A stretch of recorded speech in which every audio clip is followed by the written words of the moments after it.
जिल्लानि बेंनांगौ थानाय रामफलबिल दखरा दुलाराय बर' फरायसा आफादा एबसुनि बा जोंनि दुलाराय बर' फरायसा आफादनि जे मोनसे मावथांखि बड'फा गोजोनथियारि सोलायनाय मावथांखिनि सिङाव जोंनि दखरानि बेंनांगौ थानाय उन्दै उन्दै लाइमोन फरायसाफोर आरो जोंनि लाइमोनफोरखौ गेलेनाय बिथिं फारसे सांग्रांथि होनाय खाबु होनाय आरो बिथांमोनखौ जोङो थुलुंगा होनायनि नोजोरजों थांनाय 3 जुलाइनिफ्राय जागायनानै दिनै 9 जुलाइ 2024 इं अक्ट'सिम जोंनि दखरानिनो बेंनांगौ थानाय खुमगुरि गामिनि गेवलां गेलेग्रा फोथाराव 4थि 13 बोसोर बैसो सिंनि जोलुर बादायलायनाय आरो 14थि दालाइसा बाहागो जोलुर बादायलायनाय हाबाफारिखौ जोङो खुंबोनाय जादोंमोन। दा बियो दिनै फैयै फैयै 9 जुलाइ 2024 इं अक्ट'खालि माने क्लजिं सेरेमनि आरो फाइनाल गेम माने टुर्नामेन्टनि जोबथा बादायलायनाय आरो फोजोबनाय हाबाफारि बिसिम सफैबाय। बे हाबाफारियाव जों हांख्रायनाय बायदि क'क्राझार जिल्ला एबसुनि मानगोनां गाहाय नेहाथारि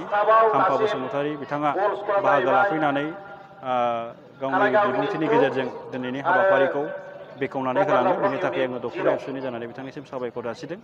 दा बे टुर्नामेन्टआव दखरानि बेंनांगौ थानाय मोन 8 दालाइसा एबसुआ बादायगिरि हान्जा महरै बाहागो लादोंमोन आरो दिनैनि बे फाइनाल गेमाव 4थि 13 बोसोर बैसो सिंनि जोलुर बादायलायनायनि फाइनाल गेमाव सफैनो हादों।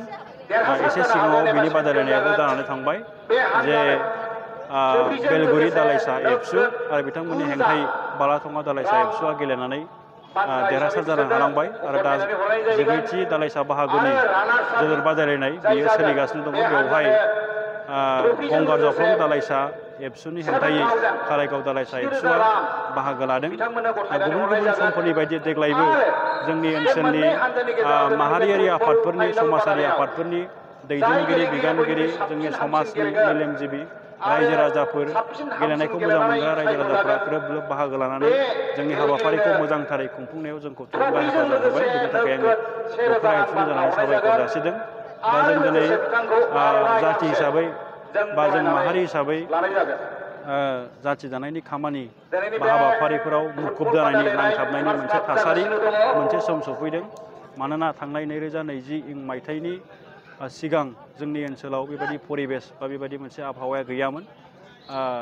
बर'फोरनि गेजेराव मोनथायखौ लानानै मोनसे मुखुब सोमावसारनाय जादोंमोन आरो बे सोमावसारनाय बुब्लियावनो जोङो मोनसे गोजोन गैयै थासारि गोबां रोखोमनि घटनाफोर आरो माखासे एंगारहायै बाहागोफोरा सिथाबनानै दंमोन। नाथाय थांनाय 2020 इं मायथाइयाव बिटिआर गोरोबथा जाखांनायनि उनाव दिनै जोंनि सोमावसारनायानो जा गुबुन गुबुन हिंसानि जे जाथायफोर बायदि बायदिफोरा दिनै एसे बन्द' जानानै एसे माने थाबथानानै दंथ'यो। दा बेखिनि समाव ओंखायनो जोङो नैबे जोंनि इयुन जोलैफोरखौ सिगां फारसे लांनायनि माहारिनि जोंनि फरायसाफोरखौ सेंग्राफोरखौ सिख्लाफोरखौ गोजौ फारसे लांनायनि थाखाय खामानि मावनांगौनि बियो मोनसे राइट टाइम राइट माने मोनसे सम।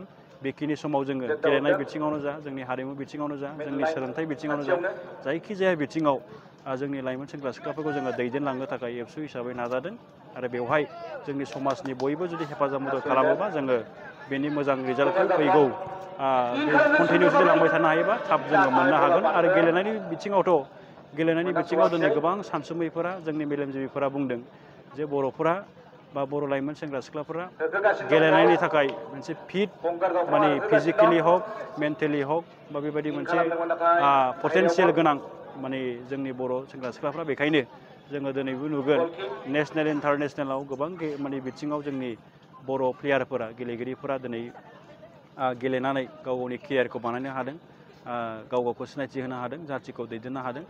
दा ओंखायनो जोङो हागौमानि जोंनि माहारिनि जे गेलेगिरि बिथांमोनखौ गेलेनाय फारसे दैदेननो लांनो थाखाय दुलाराय बर' फरायसा आफादा बोसोरै बे टुर्नामेन्टखौ खुंनाय जायो आरो जोङो दखरा एबसुनि जोंनि बोसोरारि जथुम्मा आरो बोसोरारि थान्दै जखन्थायावबो जोङो गेलेनो थाखाय मोनसे स्पेस होयो आरो मालाबा सम सम जोङो खाबुफोर मोनोब्ला बेबायदिनो गुबुन गुबुन माने बादायलायनाय हाबाफारिफोरखौबो जोङो गेलेनायनि बिथिङाव खुंनाय जायो।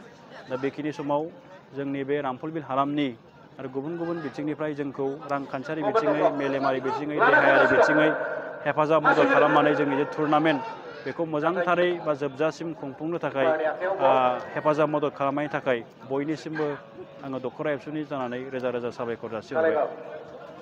मोनसे गोजोनथाव खौरां BA सेथि सेमिस्टारनि थाखाय गसाइगावनि जारागुरि गबिन्द बसुमतारी कलेजाव मुं थिसननाय हाबाफारिया सोलिगासिनो दं। गिबि 100 फरायसाफोरनि थाखाय स्पेशल अफार आरो गुबुन गुबुन रोखोमनि बेसेन नाङै क्लासनि सुबिदा होनानै मुं थिसननाय हाबाफारिया सोलिगासिनो दं। बे फरायसालियाव फरायसाफोरा गावनि गोसोबायदि आयदाखौ सायख'नानै लानो हागोन। लोगोसे basic computer class, self defence आरो स्पोकेन इंलिश क्लास बायदि सुबिदाफोरखौ बेसेन होआलासे फरायसाफोरा सोलोंथायखौ लानो हागोन। लोगोसे बे फरायसालिमायाव गासैबो फरायसाफोरनि थाखाय फ्रि बास सार्भिसबो होनाय जादों। लोगोसे गासैबो थाखोनि बिजाबजों बुंफबनाय बिजाब बाख्रिनिबो सुबिदा दं। आरो बे खेबनिफ्राय एग्जाम सेन्टार हिसाबै फरायसाफोरा गावनिनो आंगो गबिन्द बसुमतारी फरायसालिमायावनो आनजाद होनो हागोन। बिनिखायनो गासैबो जौसिन फरायसालिनिफ्राय उथ्रिसारनाय फरायसाफोरखौ गबिन्द बसुमतारी फरायसालिमायाव खम बेसेनावनो एडमिसन लानानै गोबां सुबिदाफोरनि खाबु लानो हागोन। बांसिनै मिन्थिनो थाखाय 9101 784754 70022 71929 970 668088 78 नम्बराव नोंथांमोना खौरां लानो हागोन।